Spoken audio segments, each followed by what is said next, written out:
Ils leur ont intimé l'ordre de s'attaquer impérativement aux forces de défense et de sécurité du Niger. Idriss Talon nous a accusés d'être laxistes vis-à-vis de ces terroristes.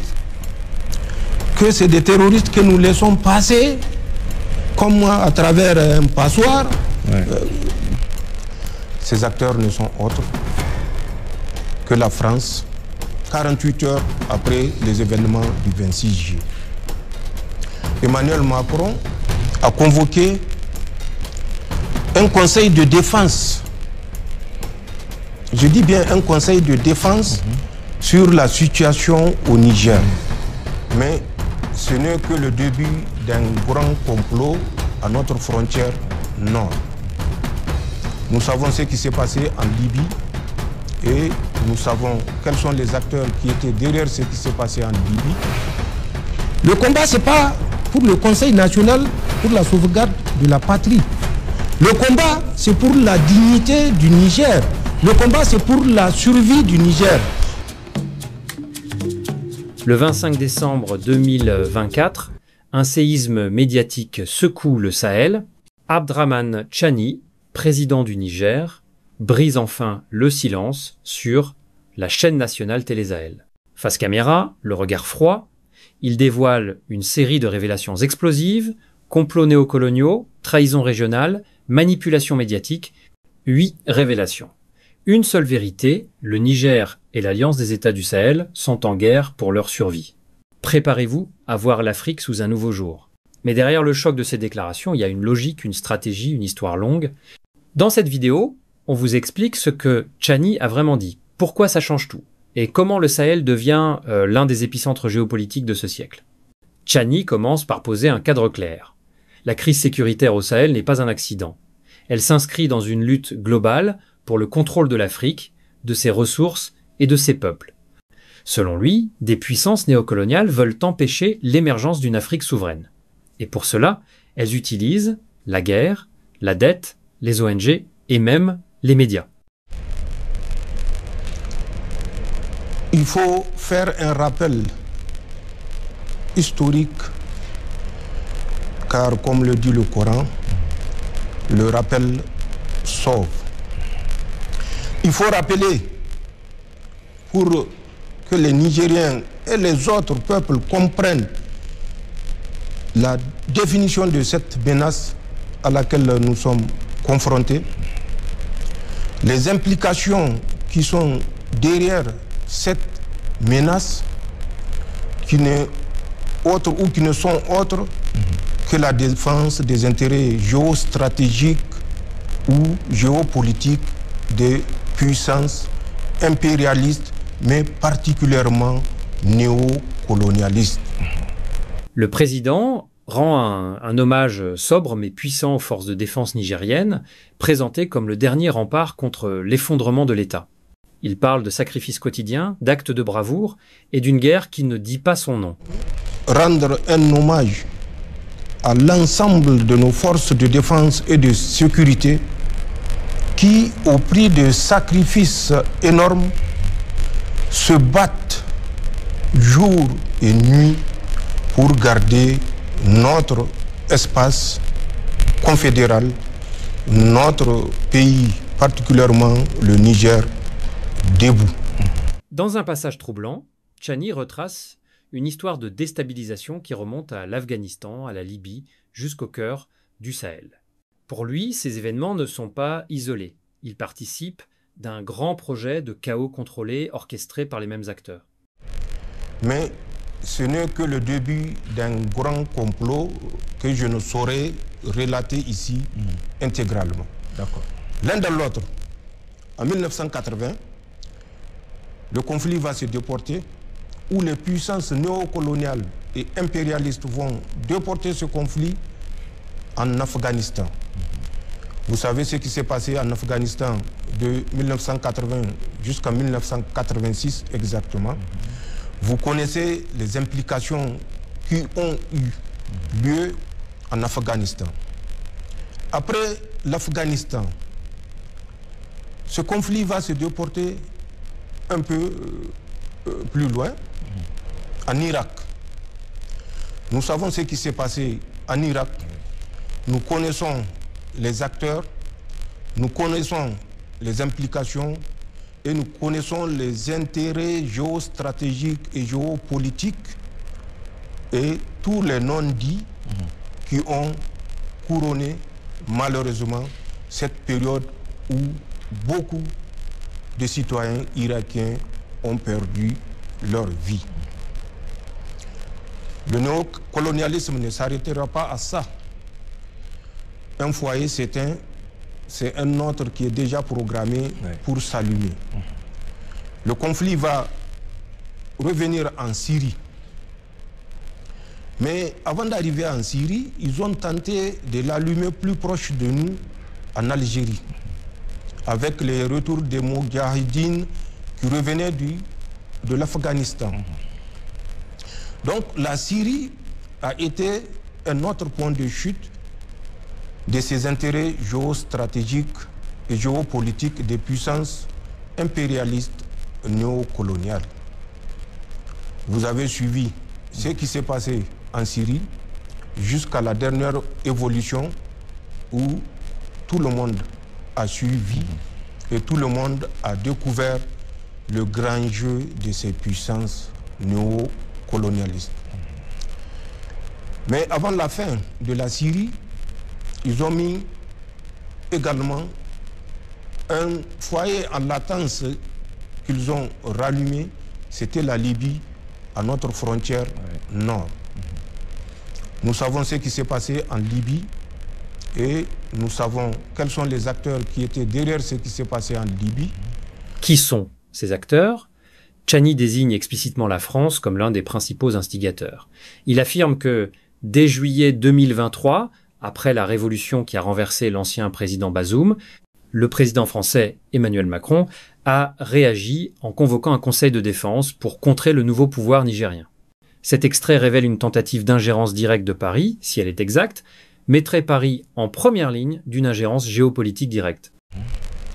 Ces acteurs ne sont autres que la France, accompagnée de l'Union européenne, malheureusement, et du régime sortant des États-Unis d'Amérique. La France a utilisé plusieurs moyens pour nous déstabiliser. Vous vous rappelez, le 26 juillet,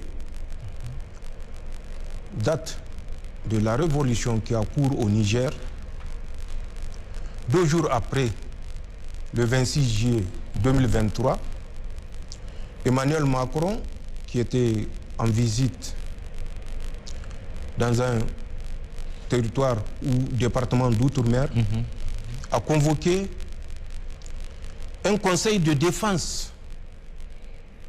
Je dis bien un conseil de défense sur la situation au Niger. C'était bien, je le dis et je le répète, le 28 juillet 2023, donc 48 heures après les événements du 26 juillet. La France n'agit pas seule. Tchani lance une accusation explosive contre le Nigeria, géant régional et pilier de l'Afrique de l'Ouest.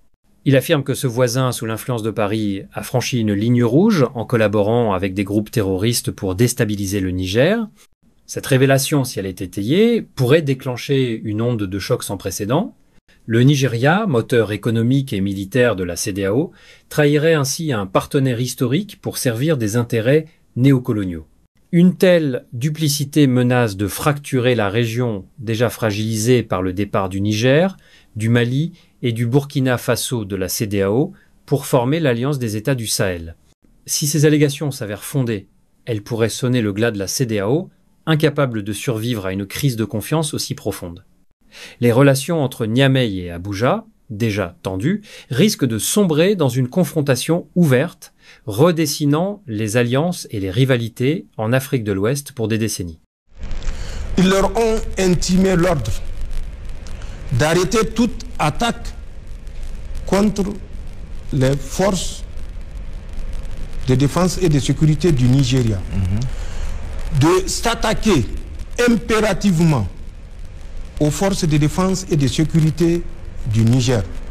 C'est ce qui a fait que vers la fin avril, vous avez constaté une tentative de résurgence d'attaque, mais auxquelles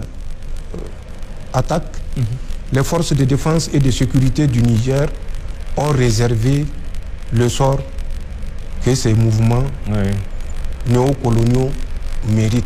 Le Nigeria n'est pas le seul voisin visé. Tchani critique également le Bénin et son président, Patrice Talon, qu'il accuse de complicité avec la France et de blâmer injustement le Niger pour la porosité de ses frontières face au terrorisme. Cet extrait met en lumière les rivalités régionales et les divergences dans la lutte contre l'insécurité. Le Bénin, ou particulièrement Patrice Talon, nous a accusés d'être laxistes vis-à-vis de ces terroristes. Que c'est des terroristes que nous laissons passer, comme moi, à travers un passoire, pour aller les attaquer. Que c'est les États de la Confédération qui sont incapables. Ça, ce sont ses propres termes. Des attaques se sont multipliées, avec la plus dramatique, où, au grand jour, le jeu des Français était apparu. C'est du matériel d'un bataillon qui ont été mis sur la position d'un petit peloton. Un peloton à peine une cinquantaine d'hommes. C'est du matériel de plus de 400 hommes qui ont été retrouvés sur ces positions-là. Ne serait-ce que ce que eux, les terroristes, ont montré comme ce qu'ils appellent butin après l'attaque dans le nord Bénin. Puisque après cette attaque, le Bénin s'est totalement retiré et des États de l'AES qui laissent le boulevard, c'est devenu le Bénin qui laisse le territoire entre les mains de ces terroristes. Mais c'était un jeu de compensation, car comme je l'ai dit, quand les Béninois s'étaient retirés avec le motif, entre parenthèses, de s'offrir une profondeur stratégique, c'est-à-dire une profondeur qui permettra de voir l'ennemi venir, de le traiter jusqu'à son dernier retranchement. Alors que ce retranchement-là, c'est un retranchement que nous-mêmes nous lui avons accordé à travers les conseils éclairés, bien sûr, de celui qu'on connaît. Donc, c'est ce qui se passe. Et c'est ça le motif du redéploiement de 350 combattants de ISWAP dans le nord Bénin, qui sont présentement dans le nord Bénin et qui occupent toutes les positions abandonnées par le nord Bénin avec le fallacieux prétexte de s'offrir une profondeur stratégique.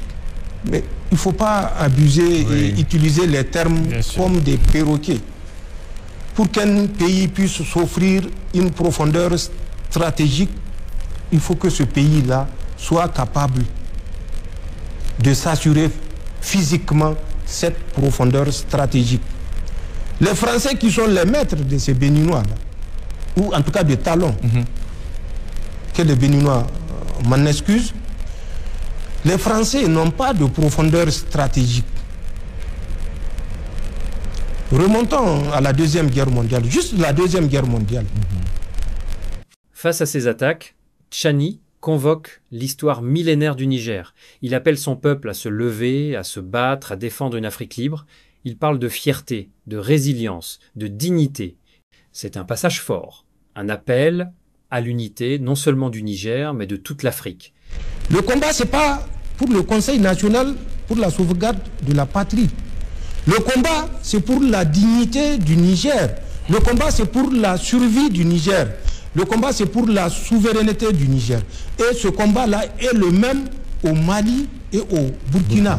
C'est pour la survie, c'est pour notre dignité à nous tous. Donc, je ne fais pas un combat pour un tel ou un tel. Un tel ou un tel, ce ne sont que des individus. qui conduisent le combat en même temps que vous et qui ont eu la lourde responsabilité d'être ceux qui indiquent le chemin à suivre et qui ont le courage de dire non quand il faut dire non. C'est ça la vérité. Donc il faut que les gens comprennent que la lutte qu'ils font, c'est pour le Niger. C'est pas pour moi. C'est pas pour moi. C'est pas pour le Conseil national. C'est pour notre pays. Nous sommes un pays de peuples fiers, multimillénaires. C'est parce que les gens ignorent leur histoire qu'ils se sous-estiment. Nous sommes un peuple organisé il y a plus de 5000 ans. Le Niger. Il ne faut pas prendre le Niger pour la République de 18 décembre 1958. Ah oui, bien sûr. Ça, c'est la colonisation. C'est une terre ancienne, le Niger, plus de 5000 ans. Enfin, Tchani parle d'une guerre plus sournoise, la manipulation médiatique. Il accuse une ONG nommée Crossover, financée selon lui par la France, de corrompre des journalistes locaux pour déstabiliser le pouvoir nigérien de l'intérieur. Une guerre numérique, silencieuse mais redoutablement efficace. C'est pour ça, j'attire l'attention de la presse. La France a ce qu'ils ont appelé Agence française de développement des médias. Agence française de développement des médias à travers Canal France International. Oui. Ils ont créé une organisation qu'ils appellent Crossover. Crossover, it is not French, it is not British but French. French, yes. So, ils ont créé cette ONG-là avec un nom anglais pour faire certainement diversion. Ouais. À travers cette ONG, ils recrutent des journalistes, comment vous les appelez, ceux qui interviennent sur les réseaux sociaux, ouais. Des activistes. Mais c'est des activistes ouais. Intéressés. Intéressés, ok. C'est une dizaine de millions de francs CFA qu'on leur donne comme budget. Ouais. Donc, Crossover est un démembrement de Canal France International, lui-même qui est piloté par l'Agence française pour le développement du média. Toutes ces intoxications-là sont également issues de cet outil-là ouais. Qui est malheureusement piloté par des journalistes et nigériens. Nous savons, puisque en novembre 2024, oui. Ils étaient au Sénégal pour une formation, nous le savons. Qu'ils ne pensent pas qu'ils ont passé inaperçus et qu'ils ont franchi les barrières, nous le savons, mais nous les observons. D'accord. Parce que nous savons que Allah déjà a décidé de leur sort. Nous ne faisons que suivre. Mais nous ne restons pas passifs. Donc, que ces gens comprennent que tout ce qu'ils vont faire contre leur pays n'est pas de l'intérêt de leur pays. D'accord. Il faut qu'ils arrêtent de jouer le jeu que nous voyons. D'autres prêtent leur page à la DGSE française. Utilisent leur page. Je le dis parce que je sais que la DGSE française va encore. C'est eux qui disent, quand ils envoient, il faut bien les connaître ces gens-là. Quand ils envoient un message, ils disent, bon, nous sommes sûrs que la présidence va saisir des téléphones. Ou bien le ministère X va saisir des téléphones. Mais c'est ce qu'ils ont fait. Une anecdote. Quand nous avions fait les dernières révélations, oui. Tous les agents de la DGSE française qui ont servi au Niger, au Mali ou au Burkina ont été soumis au polygraphe. Le polygraphe, c'est le détecteur de mensonges. Parce que pour eux, ces minables des Nigériens ne peuvent pas connaître notre secret sans que ça ne soit à travers nos propres compatriotes. Ouais, ouais. Ils les ont humiliés, ils les ont mis en quarantaine, ils les ont passés au polygraphe, le test de mensonge. Et après, je ne sais pas qu'est-ce qui est advenu de ces victimes-là. Ouais. Mais qu'ils sachent le déménagement qu'ils sont en train de préparer, d'ailleurs ils ont accéléré, sur les 20 hectares de Fort-Neuf, nous sommes au courant. Okay. Les 6000 bureaux qu'ils veulent construire avec 130 000 mètres carrés de plancher, nous sommes au courant. Nous avons déjà des bureaux réservés. Nous saurons, Inch'Allah, tout ce qu'ils vont faire parce que leur malveillance n'est pas agréée. Nous comptons sur les Nigériens de rester fermes. Avec ce discours, Tchani ne lance pas seulement des accusations, il ouvre un front politique, idéologique et médiatique contre l'ancienne domination. Il tend la main à tous ceux qui, en Afrique, veulent reprendre le contrôle de leur histoire, de leurs ressources et de leur destin. Le Sahel se lève. Et vous, êtes-vous prêt à entendre ce que d'autres refusent de voir? Partagez cette vidéo, commentez, discutez, débattez. Car ce qui se joue ici, c'est plus qu'un conflit régional. C'est l'avenir de l'Afrique.